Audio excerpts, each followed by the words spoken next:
Welcome to the Inner Compass podcast, because your direction was never outside of you. I'm Carol Hasbrouck, and this is the space where we stop outsourcing our answers and start listening to the wisdom that's already within. Each month, we'll explore what it means to live, lead, and move through life guided by something deeper, your own knowing. Through real stories, honest reflections, and soul-fueled conversations, you'll learn how to reconnect with your truth, take aligned action, and trust that still small voice that never steers you wrong. If you're ready to stop pretending you're fine and start following what lights you up, you are in the right place. So let's dive in. Today, I'm so excited that we have the audio director of Naaman Creative with me today, Jordan Rosenberg. And Jordan is a friend and a business colleague, and he is the man behind the scenes of these podcasts that come out of Sun Leaders podcast, Sharecast. I just was thrilled that he accepted my invitation to speak with us today, and I'm going to turn it over to Jordan so he can tell you a little bit about himself. He's not only an audio director, but he tells me that he has a new band. So tell us about yourself, Jordan. Thank you for asking me to be on this episode with you, Carol. That's awesome. Definitely friends, business colleagues. And I'm usually over there behind the chair. I know. It's definitely different being over here today. But a little bit about myself. So I am the audio director for Naaman Creative. Very fortunate to be in the position that I'm at. Josh and I are longtime friends. We used to actually be bandmates in my original band down here in Florida. That kind of progressed into, 8 years-ish later. Now we're still friends, and I work for him, and we get to both do audio within the company a little bit, which scratches that itch a little bit for us being musicians, which is fantastic. Just super grateful for the opportunity. And I like to think of myself as so much more than just an audio director, though. Of course. Let's see. Outside of work, I am a full-time musician, so I play guitar and sing, as well as write the music for a new project called Lucky Loser, which is a band that I am forming with my brothers, older and younger. I'm the middle child, so it'll be the three of us, just the three of us, writing music, playing. Not just the two of us. Not just the two of us, yes. The three of us, writing, creating, playing, performing. All the fun stuff. Wonderful. Yeah. And you said it's out of Atlanta? Is one of the brothers in Atlanta? Yes. So actually my younger brother, Jaron, shout out Jaron. Love you, buddy. He is going to school for music production in Atlanta. And my older brother actually recently moved in with him in Georgia. So both of them are up there. It's the most centralized that we've ever been to each other. Sure, yeah. And what a great place to start a new band and new project. And certainly they've got a big enough city. Absolutely. Right? Tampa and St. Pete have treated us very, very well, but Good. I would say it's not very comparable to Atlanta. No, it's a whole different level. Huge music hub. Yes. A lot of stuff going on. Good. And you can tell that by the traffic.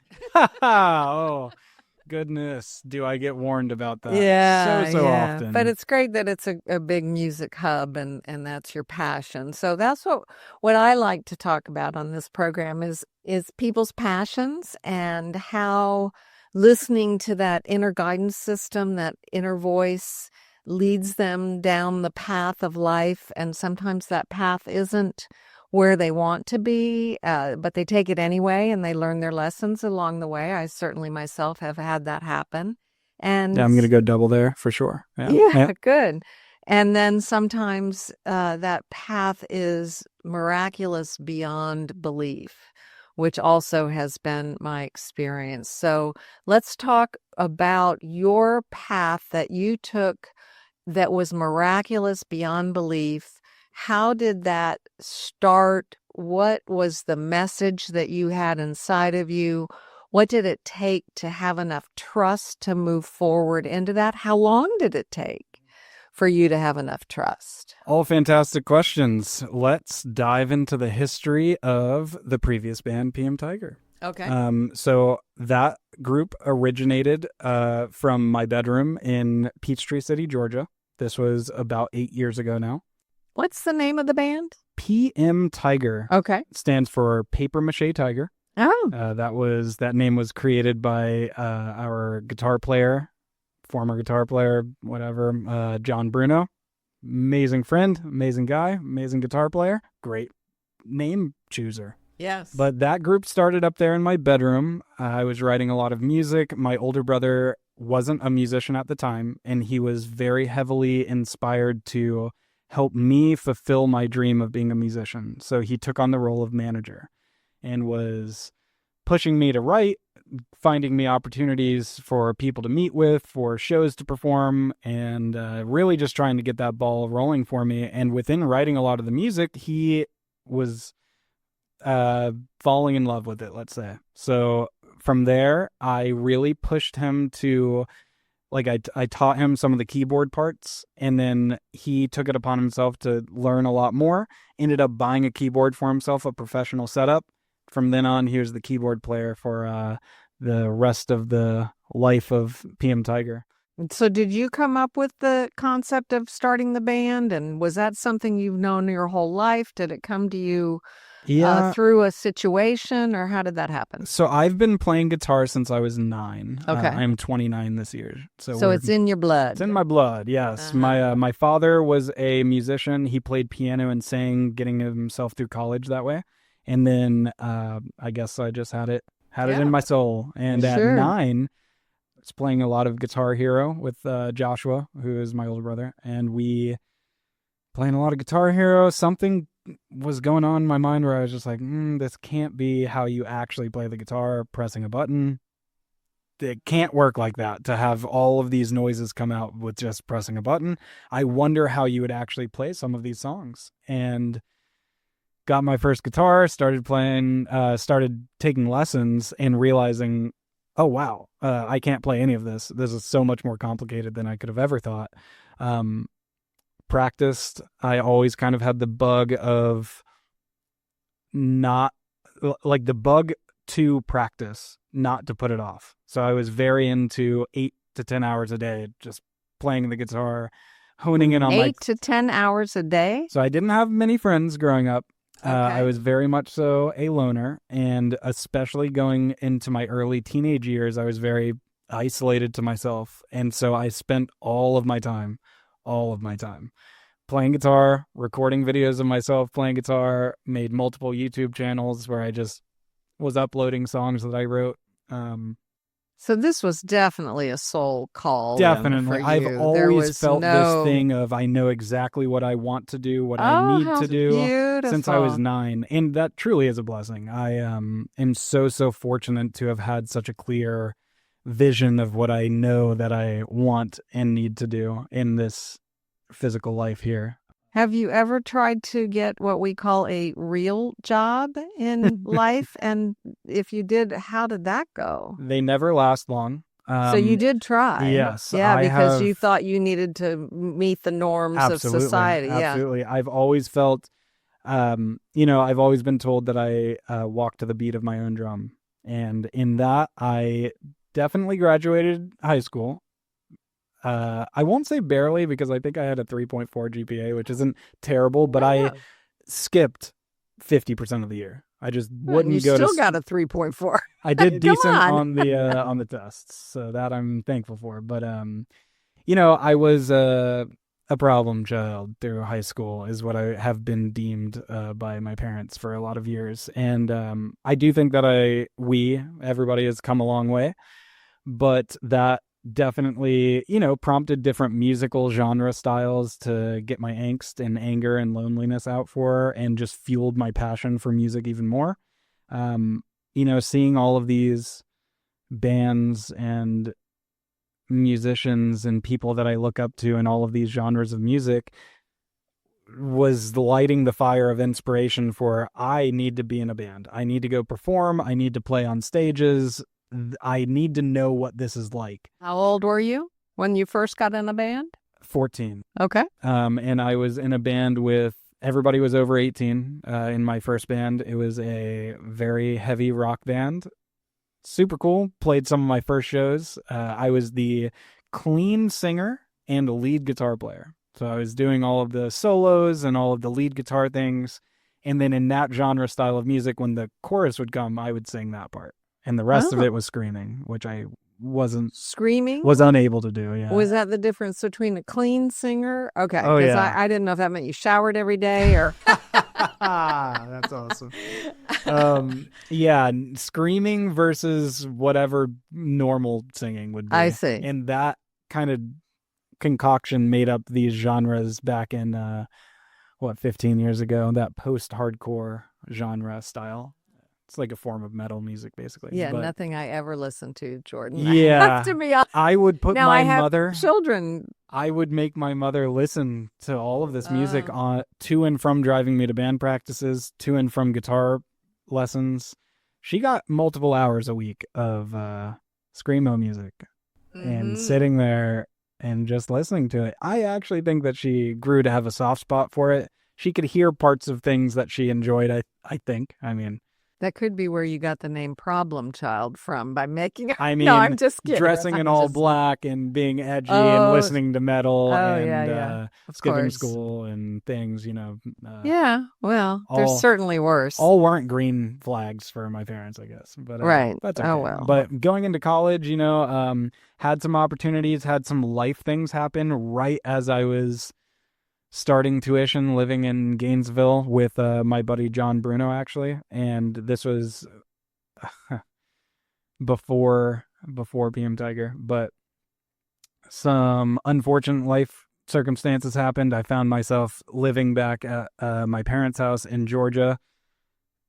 I wouldn't have it any other way, though. The universe had a plan. During that time in which I was... we'll just tastefully say legally bound to Georgia for a couple of years. Oh, yeah, okay. Yes, I ended up meeting Laura within that first year of being there. And who is Laura? Laura is my wife of 7 years this year. 6 or 7 years. We've been together almost 10 years total. Met her complete happenstance of just being in Georgia, right place, right time, against my will, and wouldn't have it any other way. Met her, started the project right around the same time, PM Tiger, and that kind of just spiraled in. It was myself, my older brother, and at the time, my really good friend, Max, and he was also kind of like Joshua. He was falling in love with the music that I was writing. So I had written about 20 songs at that point, and they were just like, wow, this is so cool. If this ever were to be a band or something, I would love to be a part of it. Josh was learning keyboards out of nowhere. I'm pushing my friend Max to buy a bass and learn bass. Like, guys, we can do this. This could be us right here. And it ended up being that trio for about a year, and then we started talking to John Bruno, an old friend of mine and Max's, and he drove up to Georgia. I remember we had like a kind of practice rehearsal thing where we were all just hanging out with the idea of what if, and he came up with the band name during that time, and that stuck. And 7 years together doing that band up until last year. We parted ways. Everybody's kind of doing a new music venture at this point, and I couldn't be more excited for what Lucky Loser has to offer for the near future. Wonderful. Now, what kind of music will that be? It is a blend of, it's a open genre, I guess. It's all the way from classic rock vibes to very experimental electronic punk-esque stuff. So there's really there's a heavy influence of like just indie rock-esque songs, vibes in a lot of the songs, but some of it gets weird. And are you writing the songs for that, or? Primarily, I do compose most all of the instruments when I have this thing, which I've had for more years than I can remember, but when I hear music or like a part of something that I'm writing in my head, I hear all of it at once. So it's multiple guitars, bass lines, drums, synths, vocals, so many melodies at once that I need to sit down and get it out piece by piece, and then I arrange it, and it's like, wow, that's what I heard in my head. That's crazy. And that's what this podcast is about, is those things in our head oh yeah, that we have to get out. And for me, it's not as complex as a whole song with all the different instruments and words and all of that. But that's a beautiful example of your inner voice speaking to you, probably shouting at you, Yep. Get this down on paper before you forget it. Back in the day, you could say maybe it was screaming at me. It could have been screaming at you. That's right.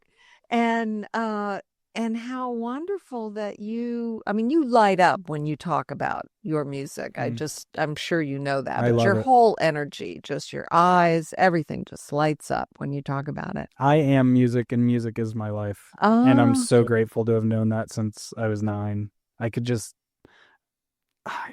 so much like love, which is a very hard thing to explain to people. Yes. And the most cliche line of all is exactly proportionate to my musical life as well. But it's, when you know, you know. And you don't know until you know, but you definitely know when you know. Yeah. And that was exactly the feeling. I've always known clear. Definitely need to be playing guitar and writing music. That's what I'm meant to do. That's what I feel like. I am the happiest, the most free. I am the most creative, and all of those things fuel my soul truly. Like, I can't even describe the past week. I've written 4 or 5 new songs, I believe. Almost every day I've written, sat down, like, wrote a new song, and I feel electric every single day. I walk around listening to these songs now for the past week. Every day I use it to help when I work out. And like, the energy is unlike anything else. And I have found that, before I trail on too much, that when I'm in the zone, let's say, so I sit down at the computer, truthfully, sometimes I can write the entirety of a song in 30 minutes. Sometimes it takes 6 hours. Just kind of depends. Even 6 hours is not such a long time, right? I have been told that. Yeah. And I have trouble turning it off. Once it's on, the feeling of electric is true. Like, walking away from the computer, and I'm still as though adrenaline is just coursing through my veins, and I actually struggle with turning it off. I struggle with my sleep a lot around writing music, because I will be so wired after writing. I can't rest. I feel like I don't want to eat. I hydrate a lot because I can just tell that that's what my body needs, but it's so hard for me to relax and rest once I've gotten my, like, vibrational level so high. Your frequency. There's probably something to that. Yes, of course. But I do feel the happiest. And there probably are ways to be able to come down off of that. You just haven't discovered them yet. And, Yeah. Hopefully you'll find that. Mm-hmm. I also hope so. Yeah, for sure. I know some remedies that have definitely helped me over the years, but nothing has been surefire, like a switch turning it off, which maybe I don't want. Well, that. It may not be. Maybe I don't want that anyways. Right. It may take some time, some process. So, if you have to go to sleep, that you quit writing at whatever time that is, so that you've got Absolutely. And I'm thankful that we live in Florida, because there is something that is here that I can kind of rely on to help me relax. And that I'm thankful for sure. That's really that, and like taking some Advil and hydrating with water is maybe the only thing that can kind of decelerate that, like, energy to go to sleep, at least. But it's a wonderful feeling. I don't know anything else that makes me feel quite as electric as that. Besides traveling abroad with Laura, that actually gives me, or traveling abroad period with my brothers, with Laura, gives me that same, like, really excited energy that doesn't really go away. And I guess it's quite unique that I can create that in 30 minutes and have that feeling as though I just flew 10 hours on an airplane to go to some other country. So that is special. Well, I have to Thank you for having me reflect on that. That's Yes, well, I wonderful. have to tell Yeah. you my observation of knowing you. So I've known you for a little over a year now, and you've always been a kind, caring soul, and sometimes that soul has been a little dim.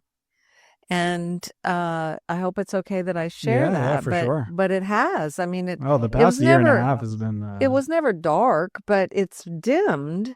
And we've talked about that. And, we've talked about Dr. Pulley and how he helps with that. He's helped me tremendously with that. It's our incredible therapist, by the way. Yes, our incredible therapist and fellow podcaster. He has a Yes. podcast called The Mental Note. Shout out to Dr. Pulley. He changed my whole life. Same. Still is changing my life. Same. And I love you, Dr. Pulley. And so in seeing you now compared to then and the things, and you didn't share exactly what you were working through, and that's fine. You didn't need to, but you told me you had things to work through. And so you're working through them and this new band. I also know a couple of months ago you took a trip abroad with Laura. Absolutely, I did, yes. That was when I first noticed your energy level being much, much higher. Yes. Much more clear and vibrant. And then now you're in a new, and I don't think you had, so the other band, the PM Tiger, had already broken up, right? Yes. Yeah, so you didn't have a band, and you went abroad with Laura. Tell me, where did you go? So we went to London this most recent time. Kind of a spontaneous trip, as we went to see a music group that we tried to see about 5 years ago, and the lead singer got a throat infection and then actually canceled the entire tour 5 years ago and came forward being very vulnerable and was like, I don't like to tour. I don't like playing shows. It causes me a lot of anxiety and like mental stress, and I prefer to just write music in my bedroom in whichever countries that he has his little writing houses set up in. And so we finally got an opportunity randomly to go see them, and the one date was in London. So we went ahead and, made a whole little thing out of that. You talk about passion. I had to do it. Woo. This year though, I appreciate you recognizing the shift. Oh yeah. This has been the biggest year of healing for me probably ever in my life. And I've been doing therapy, not necessarily like super duper consistently, but I've been in therapy since I was 14. So 15 years of my life I'm familiar with the therapy space, but the healing that's been done this year has absolutely changed my life. And I feel like the most elevated, clear version of Jordan that has existed thus far. And it is an incredible feeling. I will say that. I'm the most in love with myself that I think that I've ever been. And now, a word from our sponsors. Interested in starting your own podcast, but not sure how? Let Naaman Creative help you.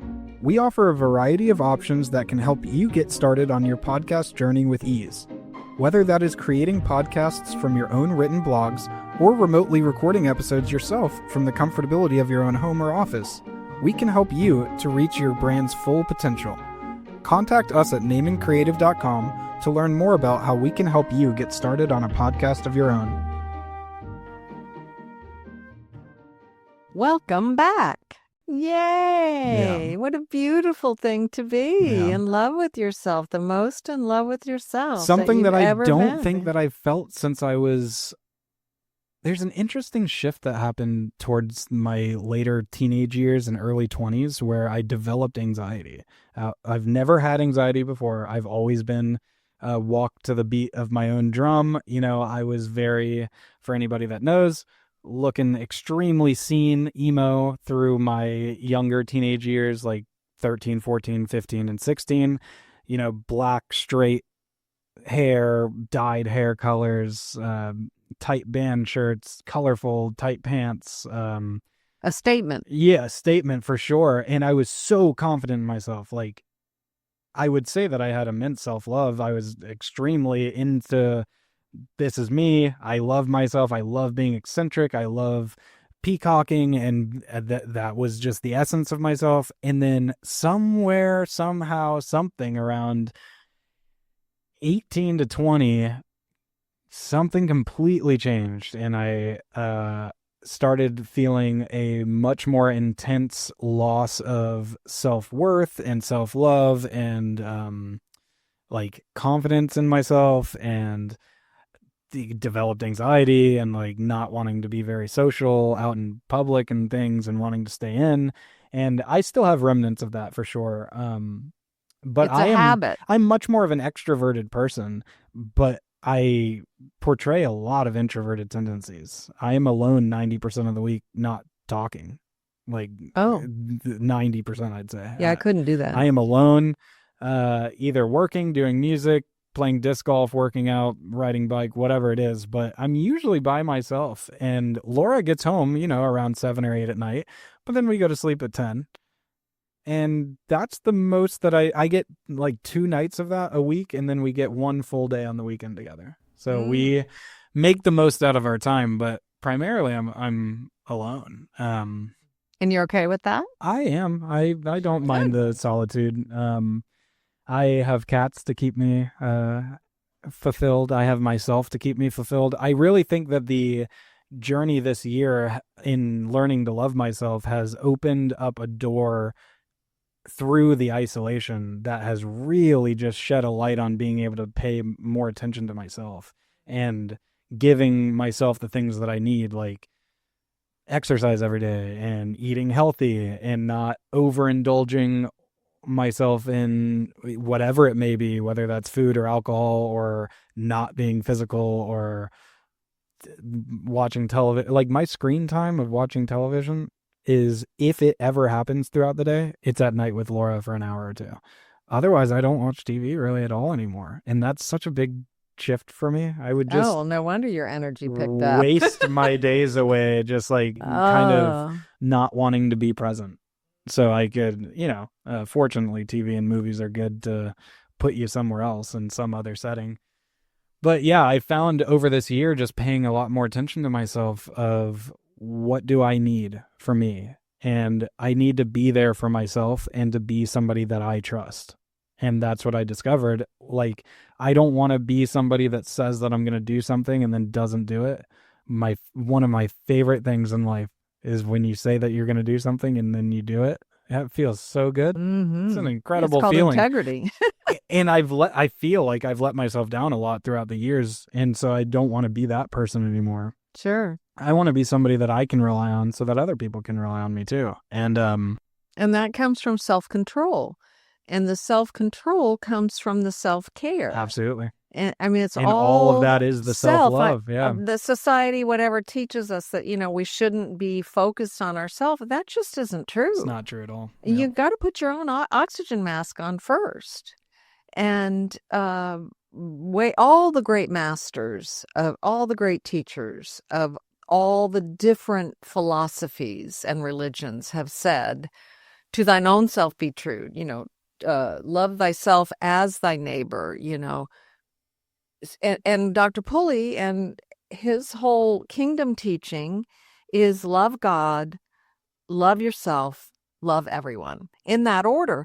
And we get it out of order because society tells us that we should perhaps love God, if God's part of your experience, then love everyone, and then love yourself. Well, it doesn't work that way. You can't help somebody else if you're not in a position to be able to help them. No. Like, that just doesn't make sense. So yeah, you got to focus. And there are healthy ways to be selfish, and then there are inappropriate ways to be selfish. And taking care of yourself and showing yourself self-love to remind yourself of your self-worth is an okay form of selfishness. You should do that. Yes. To anybody listening, definitely take the time to do that for yourself so that then you can be there for other people. Right. Like, you want to show up as your best self most of the time, I think, right? Oh, absolutely. That's my goal every day. Yeah. My prayer in the morning is that I am the best representative of God that I can be that day. And you can replace that word with spirit or higher power or universe or whatever you want to, whatever your experience is, but be the best version of that what's the word I'm looking for? That energy, Yeah. as you can be, as I can be each day. I've also learned that it's not healthy for me to compare myself to others. It's only healthy for me to compare myself to who I was yesterday. You comparing yourself to you is okay, Right. but you will never be Right. somebody else. So you can't. It's It doesn't. Yeah, hopeless. it's hopeless. It's futile. When I stop and say, okay, that person that I've had a couple of anger episodes lately, which just have come out of nowhere, and they're in there, right? And I'm not beating myself up over it. And I'm looking at it going, wait, I don't want to be that person. Boom. What do I need to do? Well, it's a part of you, so you're taking the It accountability is. to recognize, oh, that is in there. That is me. I don't want to be that version of myself anymore, so I want to correct it, but it's not like you are pretending that that doesn't exist. Right. And it's Yeah. okay to have anger. It's just not okay for me to voice that anger. It's okay to have flaws. It is? It is. It is. It turns out. It turns out. Yeah, it is. That is true. That's the human part of us. So I would love to ask you something, which is, okay. You mentioned that you do a daily prayer. Uh-huh. Sounds like a meditation form to me. Would you say that you meditate every day? I don't meditate formally every day. I do meditate. I am working on getting a consistent meditation practice, and I haven't been able to get very far with that. However, every morning I wake up and I have coffee with God. So every morning I have 3 or 4 devotionals that I read. They're not all religious. They are all self-enhancing, Nice. self-improvement, and some of them contain scripture, and then I go and look up the scripture. Now on my phone, I used to look it up in the Bible, and I read that scripture and I reflect on it. I have a friend that we kind of send things back and forth to each other. That's sometimes. Beautiful. This happens every morning? Every morning. What a wonderful way to start the day. Yeah, that's amazing. I don't miss it. Now, it can be 15 minutes and it can be 2 hours. For sure. And when I get to the 2 hours, then I do sit down and do the formal meditation. Yeah. And my day does start with a simple prayer of, show me what you want me to do today and help me to show up as the best representative of you as I can be. Yeah. And it's that simple. I think coining it as a formal meditation is true. That all sounded like meditation to me. That sounds like you take some time to... Now, are you reading these, the 4... You didn't say scriptures, did you? The 4 devotionals. Devotionals. Are you reading those out loud, or is that like an internal mantra for you? I read them internally, and then sometimes they contain affirmations that I say out loud. Beautiful. Yeah, I love that. I ask because along with the self-love, self-care, I have integrated meditating, and not every single day, but almost every single day of the week. And I love doing it with Laura too. We do it every Tuesday and Thursday, and then on the weekends when we're together. But it's a 15-minute meditation with meditation soothing music, and I would love to walk you through what my meditation is. Please do. I don't think I've been able to break it down for anybody because it's always internal. I feel like this is the right place to do it. It is, so, yes. I always start by addressing the universe and saying how much I love the universe and that I'm thankful for the universe. And then I kind of lead myself into everything that I'm thankful and grateful for as a start to the day. So opening my eyes, having ears to hear, having skin to touch, having a roof over my head, having a wonderful life partner next to me, having 2 wonderful cats, everything that I can think of, very clearly visualizing and saying that I'm thankful and that I'm grateful for it. And then I move into a practice of self-love where I transition from saying I love you to the universe to I love Jordan. I love you, Jordan. I love myself. Saying it over and over and visualizing myself hugging my younger child self. And once I visualized that, and after this took a lot of months of practicing, because normally when I meditate, I can't visualize anything. But now I've gotten to a point where I can comfortably kind of move through these states. And I hug my younger self, tell myself that I love myself. Now, in my probably the past 3 months, my younger self, and then my current self, and then my older future self. Oh, And how I beautiful. address and embrace physically with all of them in different ways, though. My younger self is like kind of hugging my waist, and I'm giving like a hug back with my hand kind of on the back of the head. Myself, I'm doing kind of like a handshake hug, bro hug kind of thing. In each of these, I'm then looking at myself dead in the face and saying, I love you. I'm proud of you. Like, You're visualizing looking at this. yourself. Yeah. And Okay. internally, I'm saying these things. Beautiful. And then after that, I transition into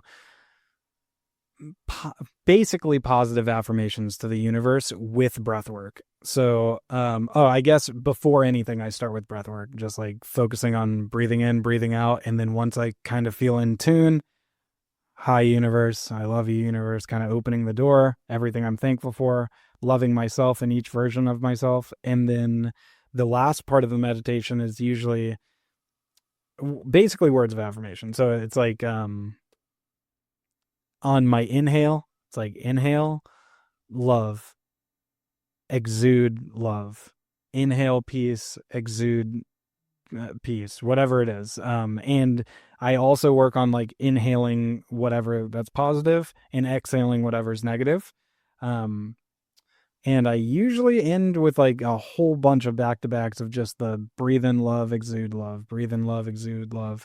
I read something recently that was, for so long, I've said my main thing in life, all I want in life is to be happy, is to find happiness. That's what everybody wants. That's what everybody wants, right? But I think that I've had my perspective changed. I don't think that I'm looking for happiness, because that implies that there's sadness. Okay. I think that I'm looking for peace.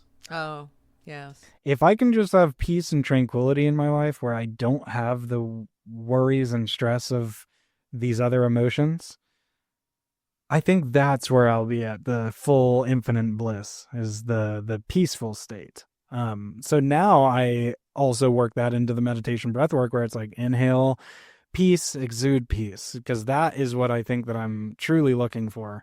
And yeah, that's basically the meditation every day. It's right at about 15 minutes. That's beautiful. Sometimes I do it twice a day. I also saw a video of Steve-O, if you're familiar with him. Yeah. He's from he's like a stuntman comedian, basically. Have you ever heard of the films Jackass? Sure. Because of my older son. Yeah, he's in those. And he has been in and out of rehab over the years.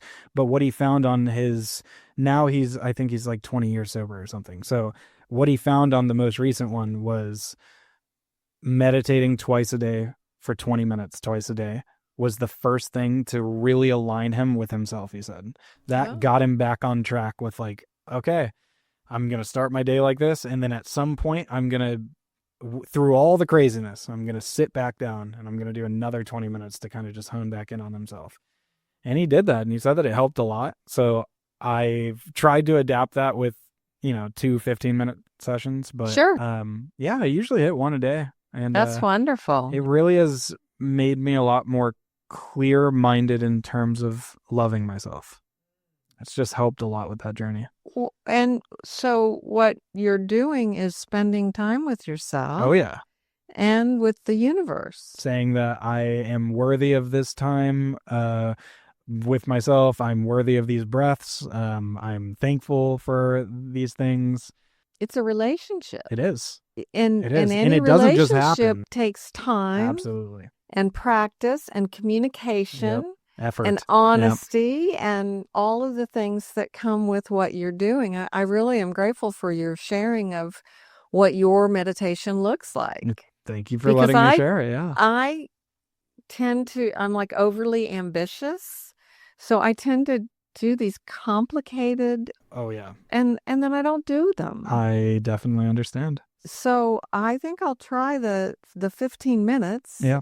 And do you do that right when you wake up, or do you have a cup of coffee first, or what do you do? So I have read some things over the past few months that starting your day first, like rolling over in bed and looking at your phone, let's say, is the equivalent of taking like 4 espresso shots Oh, instantly from waking up.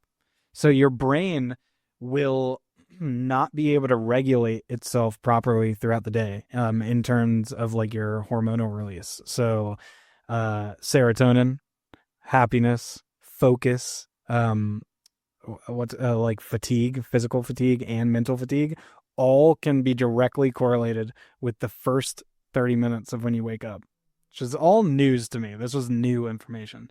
So I've cut out looking at my phone in the first 30 minutes. I will usually like get up and use the restroom and drink a large glass of water. And then I either sit or lay back down in bed and I meditate. So basically it's the first thing that I do Okay. before actually starting. okay. And I swear I am so clear-minded. So I'm going to butcher this, but your brain goes through different states of waves when you wake up. Yep. And balancing yourself through movement or meditation in that first 30 minutes regulates the brain waves and then basically eliminates midday fatigue, helps you stay focused throughout the day, helps you regulate your serotonin release throughout the day, so that it's not just spiking and crashing. And yeah, I mean, I think that there's some merit to it. I feel like I have felt a difference over the last 6 months, actually, of like, wow, when I do this, I directly feel better the entire day versus even recently. I mean, there was 2 days, Laura was traveling recently, and there was 2 days where, I went to bed really late. I woke up, didn't really want to get out of bed, looking at my phone, kind of just rolling over, looking at my phone, scrolling on my phone. And now it's been an hour. Now it's been 2 hours, still in bed on my phone. And it turns out that now I pushed myself and would still work out in the day, but it would usually be so long, like 6 o'clock at night. Like I didn't want to do anything all day. I kind of was very lethargic and lazy. And, I think that is from not prepping my brain properly to start the day. So I guess it's like little things like that. I'm thankful that I read that recently because I think that it did make a difference. Absolutely. But yeah, it's basically the first thing that I do when I wake up. And I would even recommend just doing a 5-minute meditation to start. I worked my way up to 15. Okay. I also struggle with overwhelming thoughts. In therapy over the years, I've been told that I'm one of those people that doesn't have 10,000 thoughts. I have 30,000 thoughts. So it's just Look at you. always going. I don't like it. I don't either. I wish I could silence it. I have that too. Yeah, it is. There's certain brains that operate just that way, but we don't have to. Never stops. And the Dr. Joe Dispenza, who's the one I've been listening to and learning from, he and any meditating teacher, it's all about that the mind does not control the body. Yep. The consciousness controls the mind, and then the mind, no, I'm getting this wrong, can overcome the body. So the body has the urges. The definitely. body wants the ice cream or the drugs or the alcohol or whatever it is, the cigarettes, whatever it is the body wants. And we let that body win. We let that body control us. And that is not who's supposed to be in charge. Well, rarely do I meet people that have a high sense of self-worth because we're not really taught that to be ingrained. So there isn't that self-love to say, hey, wait, I don't need to do what my body is really asking, this unhealthy thing or whatever the bad habit is. I can just say, no, I love myself enough to not do that right now. But I don't think we're taught that. So I don't necessarily think it's that easy, but I do think you can find that through meditation. Well, you can find it in a lot of ways nowadays, for sure. Right? I went to a yoga class this morning with a friend, and a real yoga class. I normally just go to the restorative ones now. Like, well, I'm older and I just want to go lay down and I feel like those are probably still nice. They are wonderful. Don't get me wrong. Is that like Zen yoga?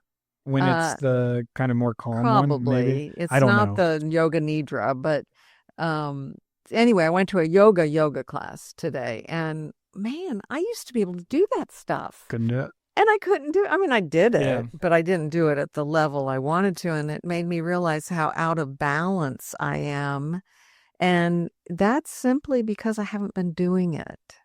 I've been finding other forms of exercise. I don't just sit around like a lump on a log, and I want to go back to yoga. However, my overthinking brain thinks, okay, I got to go 5 days a week. And it's like, no, Carol, 5 minutes of meditation, yoga twice a week, maybe once a week. If you could do it once a week for the next 6 months, right, that would be awesome. And I have to retrain my brain. Before I forget, one of the things I do for myself, a friend of mine was a gratitude coach, and she had us make a gratitude jar. So you can take any glass jar, any kind of vessel, actually, and put flowers or words. I have the lettering gratitude jar, my gratitude jar.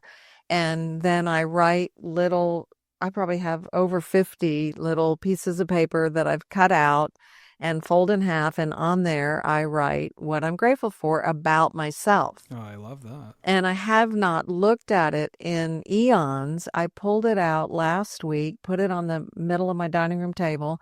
And now I go by and I just reach one out. I love that. And it says, I am so grateful for me because. Oh, and it's your past self. Oh, that's so sweet. It's so beautiful. Yeah, that's amazing. And it reminds me of why it's okay and important to be grateful and love myself. I love that. And so I put that out as a tip for the audience as well, that make yourself a beautiful or just a plain peanut butter jar that you put slips of paper in. I also have a God box. So when I tell somebody I'm going to pray for them, I don't remember to pray for them every day. So I write it down and I put it in my God box, and I know that God's taking care of it. You don't remember everybody's situations and problems every single day? I don't. Carol, come on. It's not just about you. It's not. And so anyway, those are just little practices that I enjoy doing. I've been listening to Marcy Shimoff's podcast. Marcy wrote a book. It's all about happiness. She's been a happiness researcher for eons, and she's doing the Year of Miracles. So, of course, with my book, 10,000 Miles of Miracles, I also know Marcy because I am a certified passion test facilitator. And so I'm sending Marcy my book because I want to get on her podcast. I want to be a guest on her podcast. Smart. And in that process, I have renewed my relationship, even though she doesn't know I'm listening, with Marcy and her wonderful guests that talk about miracles. I love that. And I'm currently listening to Anita Morjani, who is the one that had cancer and died and came back. And the lessons, she's got a book called Dying to Be Me, and reminding us that it is not about all those things we learned. It is not about the cars, the money, the houses. It's not even about the successes in life. It's about remembering that we are love and we are loved. So I think that's a beautiful reminder. It's such a huge thing that's easily overlooked, that love aspect, especially towards yourself. But I mean, the state of the world, I don't know if there's a ton of love for others out there all the time from everybody. But I feel like you should love yourself. You should love everybody. There should be more love just radiating. And that's why I implemented into the meditation, because I do want to radiate love more. Yes. Yeah. I believe. Thank you for sharing that, by the way. You're welcome. Yeah. I believe the state of the world is happening because it will teach us to learn. It will teach us to love one another regardless. So I can't say I'm going to love you if. Yep. There can't be a stipulation, that is a proper word to be used, but it can't have strings attached. You can't. I can't make you think the way I think, act the way I act, vote the way I vote. Well, that's like giving to charity and being like, well, I'm going to do this because I really hope that I get something back from this. Yeah. It's like, of well, course. That's not that wasn't the point. So God has a way of getting our attention, and sometimes we have to get hit over the head with a 2x4. Oh yeah, you got to go through some hard stuff sometimes And too. I believe that's what's happening in our global society, not just the United States, although we seem to be the focus right now. I feel like we're just in the middle of everything. Well, we think we're the leaders. We think we're better. And I say we very loosely, but it gives me an opportunity to say, I don't agree with that at all. For sure. And it doesn't mean I get to withhold my love. Absolutely. I need to pray for them. I do love that outlook on because I do believe the, darkest before the dawn, things get worse before they get better. There's always mountains of up and down because you have to have yin and yang. You got to have both. You have to have it all to have some. That's just how it works. There isn't light without dark. Right. You appreciate the light more because there's dark and vice versa.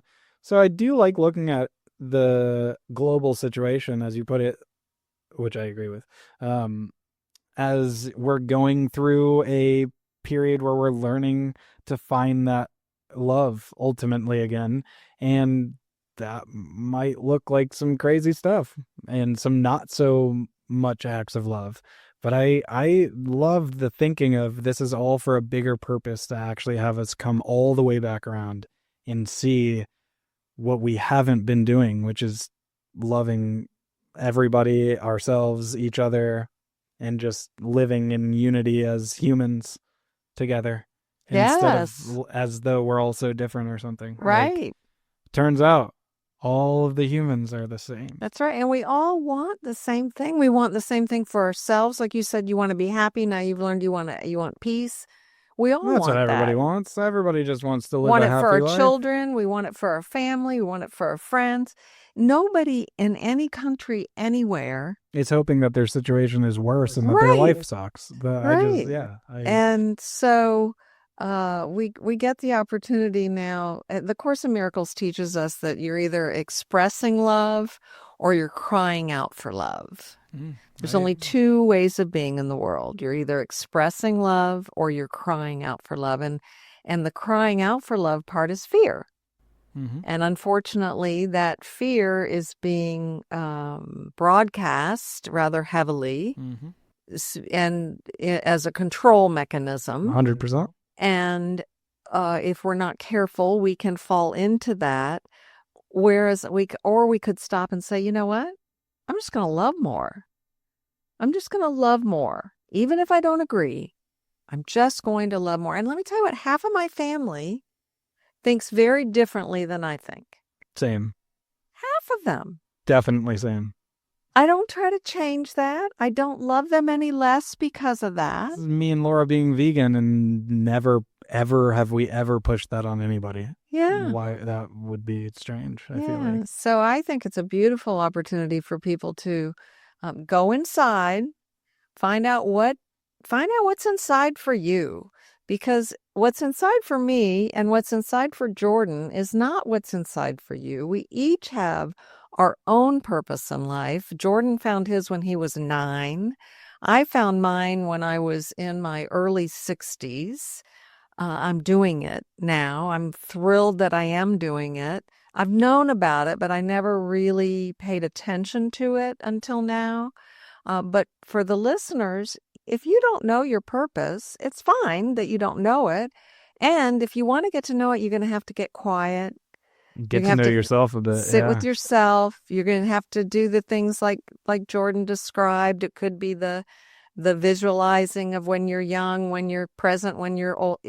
There's many, many different practices that you can find throughout the teachings. It all comes down to getting to know yourself better and have a relationship of love with yourself. That is spot on. Spot on.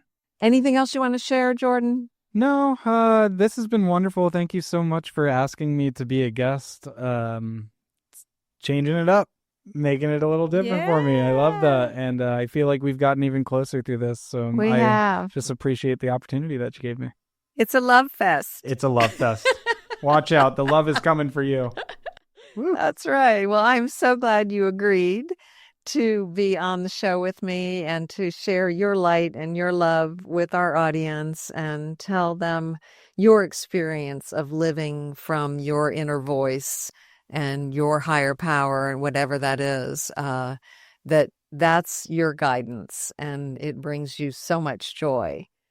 So it's available to everyone. I'm so grateful. I'm so grateful for this opportunity. I'm grateful for all of the situations and circumstances that have led me to be right where I am today.